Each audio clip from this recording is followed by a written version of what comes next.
Pero saan ba natin inuubos ang ating oras at panahon? Tignan niyo po sa mga walang kakwenta-kwentang bagay. Focus on your life because it is the only life that you have. Amen? Ang malungkot na kwento, napakarami sa atin.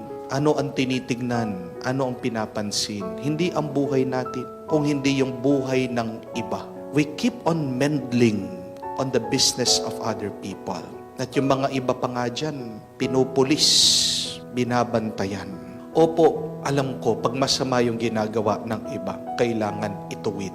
But please, do not sacrifice your peace and happiness if these people want to continue with their bad life, with the bad decisions in their life. Kausapin mo, magpatulong ka sa mga ibang tao, gawin mo the best mo, pero do not forget to focus on your life. Kamukha po sa ating narinig na ebanghelyo. Tingnan niyo po kung anong ginagawa ng mga Pariseo at Eskriba. Wala nang ibang ginawa kung hindi magbantay sa ginagawa ni Jesus at ng kanyang mga disipulo. Yun ba ang hiling ng Diyos sa atin? Ang bantayan, ang pagkakamali ng iba? Kung nagkakamali ang isang tao, sinabihan mo siya, ginawa mo yung the best mo, and then hanggang doon na lang. Kung ayaw niya magbago, it is between him or her and with God and to God. Tandaan mo yon. Nababasa nyo din po yan. Doon po sa sulat ni San Pablo sa mga tao na Thessalonica. Sinasabi niya, we should strive to live a quiet life, minding our own business. Anong ibig sabihin? Huwag kang pakialamero.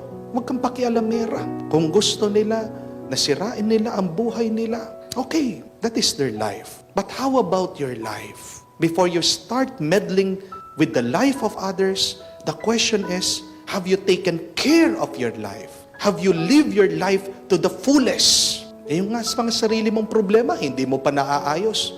Pinapakialaman mo yung problema ng ibang tao. Di po ba? So, mind your own life. Take care of your own life. Focus on yourself first.